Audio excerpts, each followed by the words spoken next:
اللہم صلی علی محمد وعلی آل محمد کما صلیت علی ابراہیم وعلی آل ابراہیم انک حمید مجید اللہم بارک علی محمد وعلی آل محمد کما بارکت علی ابراہیم وعلی آل ابراہیم انک حمید مجید ربی زدنی علما رب اشرح لی صدری ویسر لی امری واحلل عقدۃ من لسانی یفقہوا قولی۔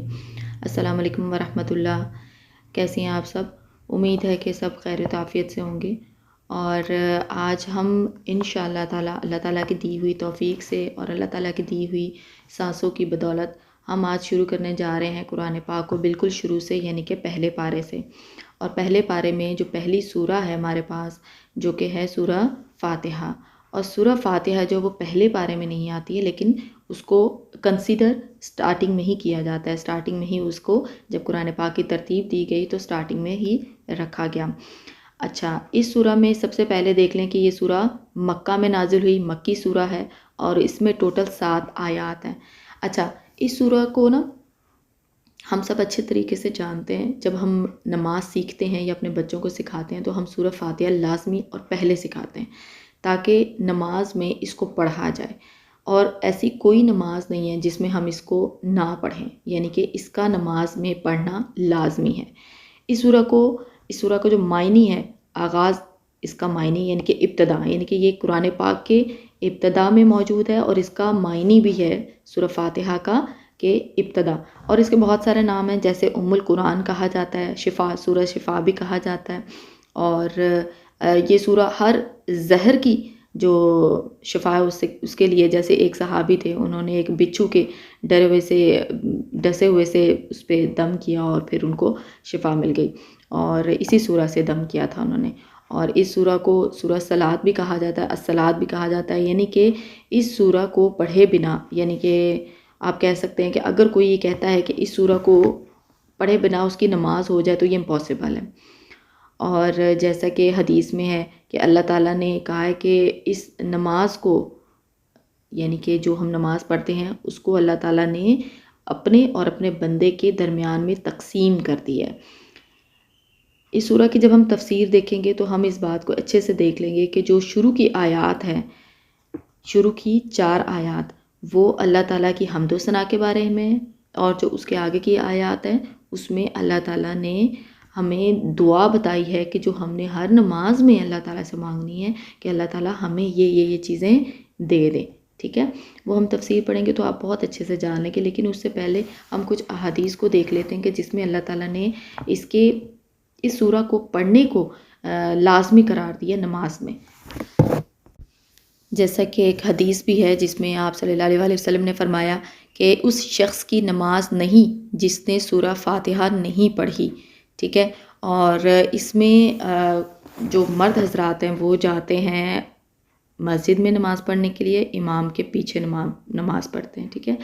اور آپ کو پتہ ہے، سب کو معلوم ہی ہوگا کہ کچھ آواز کے ساتھ نمازیں پڑھی جاتی ہیں اور کچھ آواز کے بغیر، جیسے سری اور جہری نماز ہے، ٹھیک ہے؟ جہری نماز ہوتی ہے جیسے کہ جو نمازیں اندھیرے میں، یعنی کہ جس وقت سورج یا تو طلوع ہونے والا ہوتا ہے یا غروب ہونے والا ہوتا ہے، جیسے فجر، مغرب اور عشاء، یہ اندھیرے میں نمازیں پڑھی جاتی ہیں۔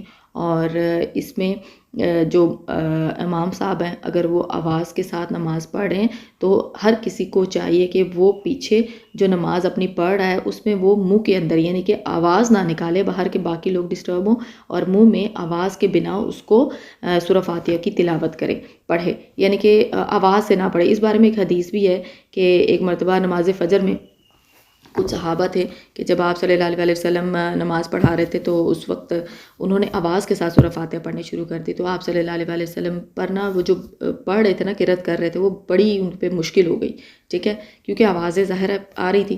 تو آپ صلی اللہ علیہ وسلم نے بعد میں پوچھا کہ تم بھی ساتھ ساتھ پڑھتے رہے ہو جب میں پڑھ رہا تھا؟ تو انہوں نے کہا کہ ہاں ہم بھی پڑھ رہے تھے۔ تو اس پر آپ صلی اللہ علیہ وسلم نے کہا کہ تم ایسا مت کیا کرو، یعنی ساتھ ساتھ مت پڑھا کرو، البتہ سورہ فاتحہ ضرور پڑھا کرو، کیونکہ اس کے پڑھے بغیر نماز نہیں ہوتی، ٹھیک ہے؟ تو حدیث سے بھی ہمیں اس کی اہمیت پتہ چل جاتی ہے۔ اسی طرح حضرت ابو ہریرہ رضی اللہ تعالیٰ سے مروی ہے کہ نبی کریم صلی اللہ علیہ وسلم نے فرمایا کہ میں نے بغیر فاتحہ کے نماز پڑھی، جس نے بغیر فاتحہ کے نماز پڑھی وہ ناقص ہے، یعنی کہ وہ نماز اس کی نہیں ہوگی، اور آپ صلی اللہ علیہ وسلم نے یہ 3 مرتبہ فرمایا تھا، ٹھیک ہے۔ حضرت ابو ہریرہ رضی اللہ تعالیٰ عنہ سے نے عرض کیا کہ امام کے پیچھے جو نماز ہوتی ہے کیا اس کو بھی اس وقت بھی ہم پڑھا کریں یا کیا کریں؟ تو اس پر آپ صلی اللہ علیہ وسلم نے فرمایا کہ امام کے پیچھے سورہ فاتحہ اپنے جی میں پڑھو، یعنی کہ آواز کے ساتھ مت پڑھو۔ تو ہمیں ان احادیث سے پتہ چل جاتا ہے کہ سورہ فاتحہ پڑھنا ضروری ہے، چاہے آپ کے ساتھ امام پڑھے یا آواز کے ساتھ پڑھے نہ پڑھے، لیکن آپ نے اپنی نماز میں سورہ فاتحہ لازمی پڑھنی ہے، ٹھیک ہے۔ اور جو لوگ یہ کہتے ہیں نا کہ قرآن پاک کو جب پڑھا جائے اور سنو اور خاموش رہو، تو اس کے بارے میں ہے کہ جب امام قرأت کرے تو خاموش رہو، یعنی کہ اپنے دل میں پڑھو، ایسے نہیں کہ آپ وہ امام قرأت کر رہے ہیں تو آپ بھی زور زور سے پڑھنا شروع کر دیں، ٹھیک ہے۔ تو اس طرح سے یہ مرد حضرات کے لیے، اگر کوئی بچہ سن رہا ہو چھوٹا تو وہ لازمی اس کو کر لے، کیونکہ ہمیں اتنی انفارمیشن تو ہونی چاہیے کہ ہم اپنے بچوں کو بتا سکیں۔ اس کے علاوہ ہم نے جہری نماز کے ساتھ سری نماز کا ذکر کیا، یعنی کہ وہ نمازیں جن میں آواز کے ساتھ پڑھنے کو جو ہے وہ آہستہ پڑھنے کو کہا گیا ہے، یعنی کہ آواز کے ساتھ نمازیں پڑھنے سے منع کیا ہے، جیسے عصر اور ظہر اور عصر کی نمازیں، یہ دونوں نمازیں وہ ہیں جو کہ آواز کے ساتھ پڑھنے سے منع فرمایا گیا ہے۔ تو اس میں امام تو آبویسلی آہستہ ہی پڑھے گا، تو ہر کسی نے اس میں دل میں ہی سورہ فاتحہ کو پڑھنا ہے۔ آپ کہہ لیں کہ اس کا پڑھنا اتنا ضروری ہے کہ منع نہیں فرمایا گیا کہ اگر کوئی پڑھ رہا ہے تو آپ صرف سن لیں، ٹھیک ہے۔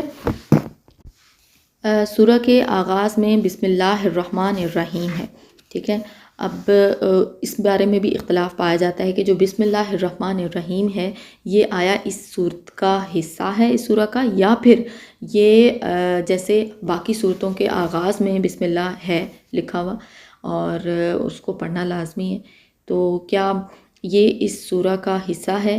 اس کو آیت نمبر 1 جو قرآن پاک میرے پاس ہے اس میں اس کو آیت نمبر 1 کیا گیا، لکھا گیا ہے سورہ فاتحہ کا، اور اس کے آگے جو الحمدللہ رب العالمین ہے وہ آیت نمبر 2 ہے۔ تو اس کے بارے میں بھی اختلاف پایا جاتا ہے، لیکن خیر ہمیں اچھی طرح سے معلوم ہے کہ جو بھی کام ہم نے کرنا ہے جس میں اللہ تعالیٰ ہم چاہتے ہیں کہ اللہ تعالیٰ برکت ڈالے، اور ہر کام کے شروع میں ہم چاہتے ہیں کہ اللہ تعالیٰ برکت ڈالے، تو ہمیں بسم اللہ کو لازمی قرار دیا گیا ہے کہ ہمیں بسم اللہ کو پڑھنا ہے، ٹھیک ہے۔ اس لیے اس میں اختلاف ہے یا نہیں ہے، ان چیزوں کو ہمیں نہیں جانا چاہیے گہرائی میں، لیکن ہمیں کم از کم پتہ ضرور ہونا چاہیے کہ کیا فرمایا گیا اس کے بارے میں، کہ آیا یہ آیت نمبر 1 ہے یا نہیں ہے، ٹھیک ہے۔ اچھا، اس میں ہم اب تفسیر دیکھ لیتے ہیں، یہ تھوڑا سا ہم نے انٹرو دیکھ لیا سورہ فاتحہ کا، اب ہم اس کی تفسیر دیکھ لیتے ہیں کہ اللہ تعالیٰ نے ان آیات میں ہم سے کیا فرمایا ہے، ٹھیک ہے۔ اور پھر اس کے بعد ہم انشاءاللہ تعالیٰ اس کی مزید تھوڑی سی گہرائی والی تفسیر بھی کریں گے، کہ جس میں ہم دیکھ لیں گے کہ اللہ تعالیٰ نے کس حصے کو اپنے لیے اور کس حصے کو بندے کے لیے سیپریٹ کر دیا ہے سورہ میں۔ اعوذ باللہ من الشیطان الرجیم، بسم اللہ الرحمن الرحیم۔ اللہ تعالیٰ بخشش کرنے والا مہربان، جس کے نام سے ہم شروع کرنے جا رہے ہیں۔ الحمدللہ رب العالمین، سب تعریف اللہ تعالیٰ کے لیے ہے جو تمام جہانوں کا پالنے والا ہے۔ اب دیکھیں الحمد، حمد یعنی کہ ہم اللہ تعالیٰ کی حمد کر رہے ہیں، تعریف کر رہے ہیں، اور تعریف کے لائق جو ہے وہ صرف ایک ہی ذات ہے جو کہ اللہ تعالیٰ کی ہے، اور وہ ایسی ذات ہے کہ جس کے علاوہ کوئی تعریف کے لائق نہیں ہے۔ اگر ہم تعریف کو اپنے لیے پسند کرتے ہیں تو اس کا مطلب ہے کہ ہم انسان جو ہیں وہ اتنی چھوٹی سوچ کے مالک ہیں کہ ہم اللہ تعالیٰ کے ہوتے ہوئے اس تعریف کو اپنے لیے کہتے ہیں کہ ہماری تعریف کی جائے۔ تو الحمد جو ہے وہ بیسیکلی صرف ایک ہی ذات ہے جس کی تعریف کی جانی چاہیے، اور اللہ تعالیٰ نے اس میں ہمیں اللہ کا ذکر ہے، الحمدللہ یعنی کہ اللہ کی تعریف کی بات کی جا رہی ہے۔ اللہ جو ہے وہ اللہ تعالیٰ کا ذاتی نام ہے، اور اس کا استعمال جو ہے وہ اوبیسلی کسی اور کے لیے تو بالکل بھی جائز نہیں ہے۔ ہم نے پہلے سورہ جو 30 پارہ کی سورہ تھی اس میں ہم نے دیکھا تھا کہ قل هو اللہ احد میں، یعنی کہ سورہ اخلاص میں، کہ اس میں بھی اللہ تعالیٰ نے اپنے بارے میں بتایا تھا کہ اللہ تعالیٰ ایک ہے۔ تو اس اللہ کے نام سے جو اللہ نے اس سورہ میں لکھا تھا، اس اللہ کے نام سے جو کفار تھے، مشرکین تھے، وہ سب واقف تھے، یعنی کہ اللہ کو مانتے تھے۔ اسی لیے اللہ تعالیٰ نے یہاں پہ بھی الحمدللہ ہی، یعنی کہ صرف حمد کس کے لیے ہے؟ اللہ تعالیٰ کے لیے۔ آگے دیکھیں رب العالمین، رب یعنی کہ ایسی اللہ تعالیٰ کی صفت ہے کہ جیسے اللہ تعالیٰ نے، آپ کہہ لیں کہ ایسی صفت ہے جس میں وہ کام کوئی اور نہیں کر سکتا۔ جیسے اللہ تعالیٰ نے ہر چیز کو پیدا کیا ہے اور اس کی ضروریات کو بھی اللہ تعالیٰ نے پورا کیا ہے۔ آپ اپنے آس پاس دیکھ لیں، آپ چرند پرند سے لے کے اسمال انسیکٹس تک دیکھ لیں، ہیومن بینگس کو دیکھ لیں، اس کے علاوہ آپ اینیملس کو دیکھ لیں، جتنی بھی اینیملز یا جتنی بھی لیونگ لائف ہے دنیا میں، پلانٹس ہو گئے، اللہ تعالیٰ سب کی ضروریات پوری کر رہے ہیں، ٹھیک ہے. تو یہ رب جو ہے رب العالمین، عالم کا مطلب پوری کائنات کی بات کی گئی ہے، صرف اس دنیا کی بات نہیں کی ہے اللہ تعالیٰ نے، ٹھیک ہے، پورے عالم کی بات کی ہے. اب اس سے آپ اندازہ لگا لیں کہ عالم مطلب یہ جو چھوٹی سی دنیا ہماری، اس کی بات نہیں کی جا رہی ہے، اس کے علاوہ بھی پوری کائنات جو موجود ہے، اللہ تعالیٰ اس سب کا رب ہے، ٹھیک ہے. تو اللہ تعالیٰ اس رب، پوری کائنات کا رب ہے، اور اس رب کی ہم یہاں پہ حمد و ثنا کر رہے ہیں.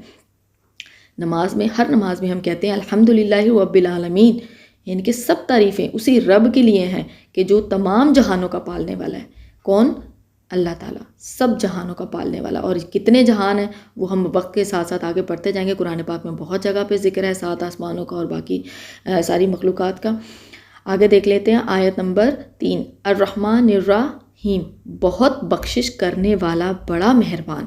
اچھا دیکھ لیں، بخشش کرنے والا. اب دیکھیں دنیا میں کیا ہے، اللہ تعالیٰ تو رحمان ہے، اللہ تعالیٰ تو دنیا میں اللہ تعالیٰ نے جس مخلوق کو پیدا کیا ہے اس کو رزق بھی دینا ہے، اس کو باقی سب آسائشیں بھی دینی ہیں، اس کی سب ضروریات بھی پوری کرنی ہے. اور رحمان پوری دنیا کے لیے، چاہے وہ کافر ہوں، مومن ہوں، کسی بھی طرح کے مذہب سے تعلق رکھنے والے لوگ ہوں، ان سب کو اللہ تعالیٰ دے رہا ہوتا ہے. رحمان ہے پوری کائنات کے لیے، ٹھیک ہے. اور رحیم اللہ تعالیٰ مخصوص ہو جائے گا آخرت کے لیے، یعنی کہ اس وقت اللہ تعالیٰ صرف اپنے مومنین بندوں پر ہی رحمت فرمائیں گے.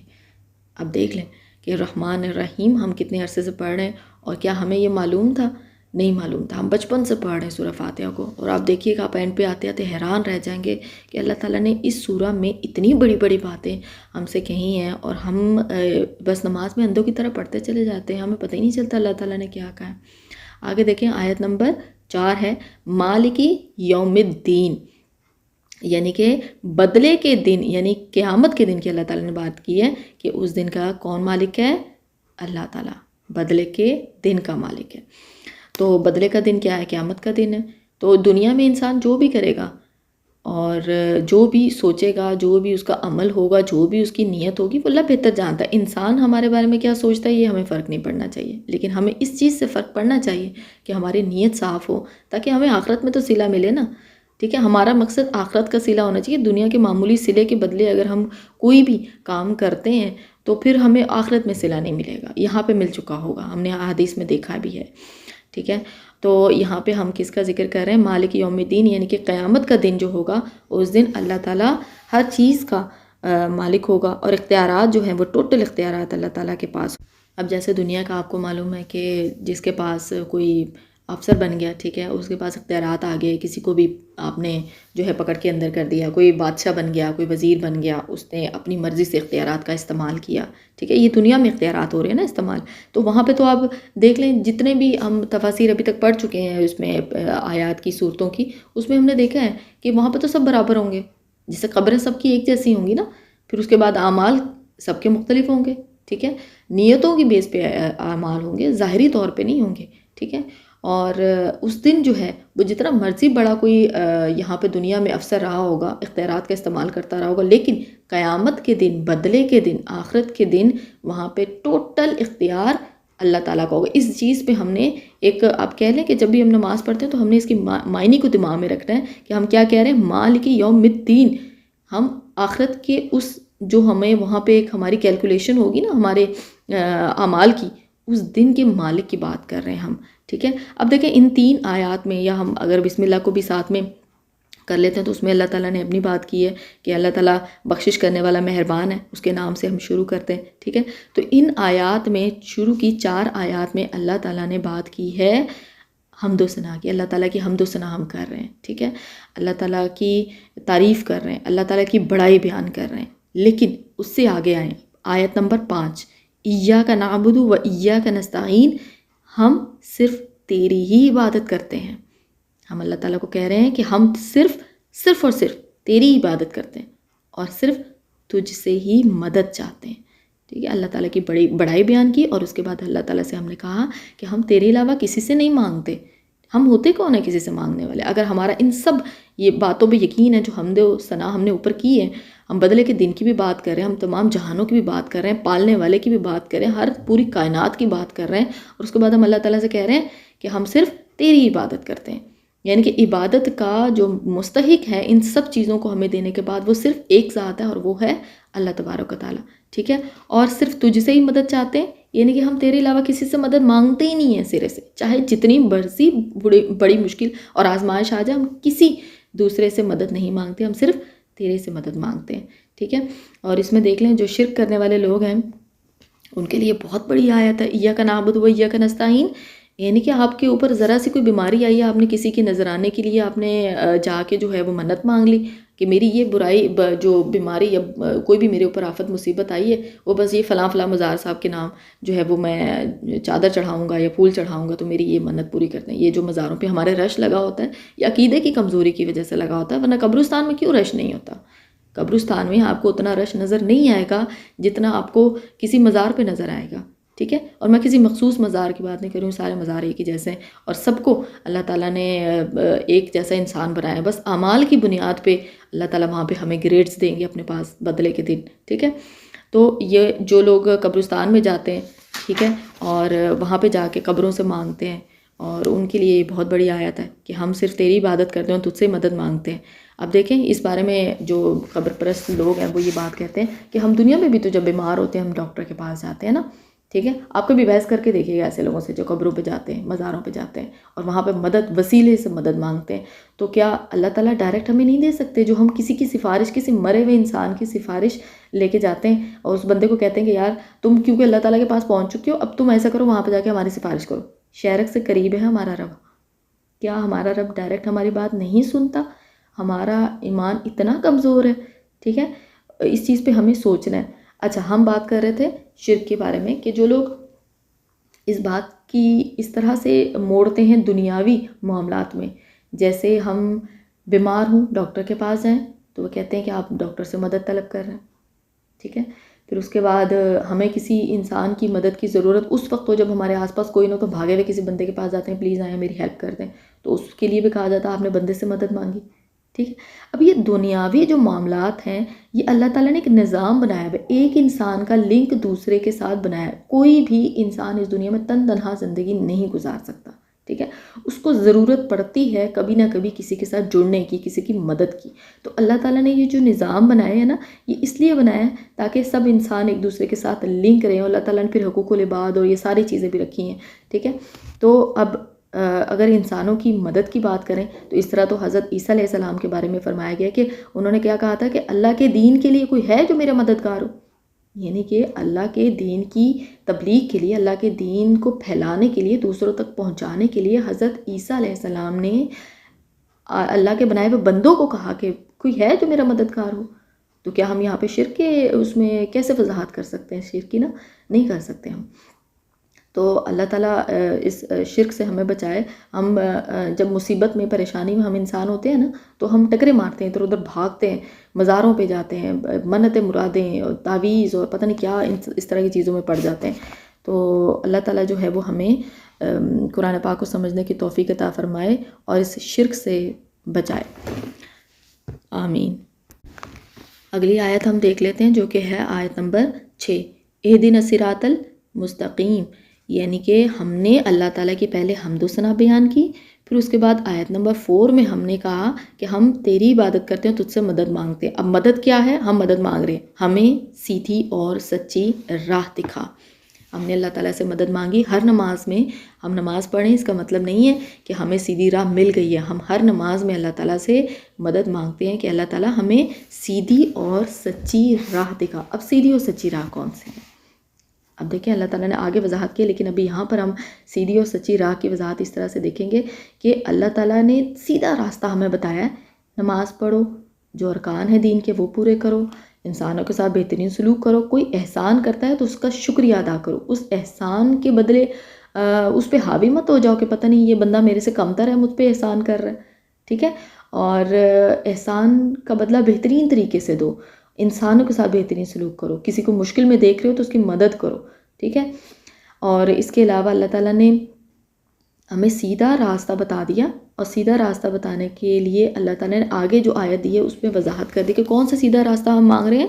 صراط الذین انعمت علیہم غیر المغضوب علیہم ولا الضالین آمین، یعنی کہ ان لوگوں کی راہ جن پر تو نے انعام کیا. اچھا، یہ انعام کن پر کیا؟ انعام ان لوگوں پہ کیا جو کہ آپ کہہ لیں کہ انبیاء ہیں، صالحین ہیں، اور اللہ تعالیٰ کی راہ میں شہید ہونے والے شہداء ہیں، اور صدیقین ہیں. ٹھیک ہے، اور اس کے علاوہ ایسے لوگ جو آبویسلی صالحین ہیں، نیک ہیں. ٹھیک ہے، اور یہ دیکھیں نا حدیث میں آگے اللہ تعالیٰ نے کیا حدیث میں بھی بیان فرمایا کہ جیسے آیت ہے کہ اور جو اللہ اور اس کے رسول کی اطاعت کرتے ہیں، رسولوں کی اطاعت کی بات کی جا رہی ہے، وہ قیامت کے روز ان لوگوں کے ساتھ ہوں گے جن پر اللہ تعالیٰ نے انعام کیا. یعنی کہ کن پر؟ جن کا نام ہم نے لیا بھی، انبیاء، صالحین، شہداء اور صدیقین. اور ان لوگوں کی رفاقت جو ہے وہ اوبیسلی ان کو ملے گی جو دنیا میں جو ہے وہ سیدھا راستہ، یعنی کہ دنیا میں ایفرٹ کریں گے اپنی آخرت کے لیے. آگے دیکھیں جو ہم نے پڑھا ہے صراط الذین انعمت علیہم، یعنی کہ ان لوگوں کی راہ جن پر تو نے انعام کیا، ان کی نہیں جن پر غیر المغضوب علیہم ولا الضالین غضب کیا اور نہ گمراہوں کی. اب دیکھیں یہاں پر ذکر کیا جا رہا ہے یہود و نصارہ کا، اور آپ کو اچھی طرح سے معلوم ہے، آگے ہم تفسیر میں جتنی بھی ہماری تفاسیر آئیں گی اس میں مختلف انبیاء کی جتنی بھی سٹوریز آئیں گی ان کو ہم دیکھ لیں گے حالات کو. لیکن یہاں پہ اللہ تعالیٰ نے یہودیوں کے بارے میں کہا ہے کہ جنہوں نے حضرت عزیر علیہ السلام کو اللہ کا بیٹا بنا ڈالا تھا، اور نصارہ نے یعنی کہ عیسائیوں نے حضرت عیسیٰ علیہ السلام کو اللہ تعالیٰ کا نعوذ باللہ بیٹا بنا ڈالا تھا. ٹھیک ہے، تو ان کی دونوں طرح کے لوگوں سے، دونوں طرح کی مخلوقات جو اللہ تعالیٰ کی انسان ہیں جو اپنے مذہب کی بنیاد پہ الگ الگ ہو گئے، اور بجائے اس کے کہ انبیاء ان کے پاس آئے، ہدایت کا راستہ، ان کو کتابیں دیں، اور انہوں نے اپنی اسی کتاب کو پکڑ کے بیٹھ گئے، اور اس کے بعد جو ہدایت کی کتاب یعنی قرآن پاک ملا اس پر انہوں نے یقین ہی نہیں کیا. ٹھیک ہے، تو یہاں پہ اللہ تعالیٰ نے ہمیں دعا کا طریقہ بتا دیا. شروع میں حمد و ثنا کی ہم نے آیت نمبر 5 تک، اور پھر اس کے بعد ہم نے اللہ تعالیٰ سے مدد طلب کی ہے کہ کس طرح سے ہمیں سیدھا راستہ دکھا. اور کون سی سیدھا راستہ؟ کون سا سیدھا راستہ؟ جو کہ یہود و نصارہ جیسا نہ ہو، یہود و نصارہ جیسا بالکل بھی نہ ہو. ہمیں سیدھا راستہ کیا ہے کہ ہم اللہ تعالیٰ کو مانیں، اللہ تعالیٰ کے نبی کی بات کو مانیں، اور اس پر اپنی زندگی کو گزاریں. یا ہماری تقریباً سورہ فاتحہ کی جو اللہ تعالیٰ نے ہمیں توفیق دی تھی، اس دی ہوئی توفیق سے ہم نے سورہ فاتحہ کو کم از کم اتنا جان لیا کہ ہمیں یہ پتہ چل گیا کہ جو سورہ ہم ہر نماز کی ہر رکعت میں پڑھتے ہیں اس کا مطلب کیا ہے، اللہ تعالیٰ نے ہمیں کیا کیا کہا ہے اس میں، ہم اللہ تعالیٰ سے کیا کہہ رہے ہوتے ہیں. یعنی کہ ہم اس سورہ کو پڑھ رہے ہیں تو ہم اس سورہ میں کیا بیان کر رہے ہوتے ہیں. اللہ تعالیٰ نے ہم سے جو کہا ہے ہم اس کو پڑھ رہے ہوتے ہیں، اور پڑھتے ہوئے ہمیں اس کے میننگز پتہ ہونے چاہیے. ایٹ لیسٹ اتنا پتہ ہونا چاہیے کہ اللہ تعالیٰ کو ہم کس دعا کی بات کر رہے ہیں، اللہ تعالیٰ کی حمد و ثنا بیان کر رہے ہیں تو کس طرح کی حمد و ثنا بیان کر رہے ہیں. ٹھیک ہے، تو الحمدللہ، جزاک اللہ. ہم یہاں تک سورہ فاتحہ کو تو سمجھ لیا ہے. اب انشاءاللہ ہم آگے سورہ بقرہ کو شروع کریں گے جلد، اور ابھی کے لیے بس اتنا ہی. اللہ تعالیٰ ہماری اس چھوٹی سی جو کوشش ہے قرآن کو سمجھنے کی، اس میں ہماری مدد فرمائے، اور ہم سے کہیں غلطی کوتاہی ہو جائے تو اللہ تعالیٰ ہمیں معاف کر دے. اور کیونکہ ہم انسان ہیں، ہم غلطیاں کرتے ہیں، اور پھر ہم معافی بھی تو مانگتے ہیں نا اللہ تعالیٰ سے، تو اللہ تعالیٰ ہمیں معاف کر دے. آمین ثم آمین. وما علینا الا البلاغ المبین.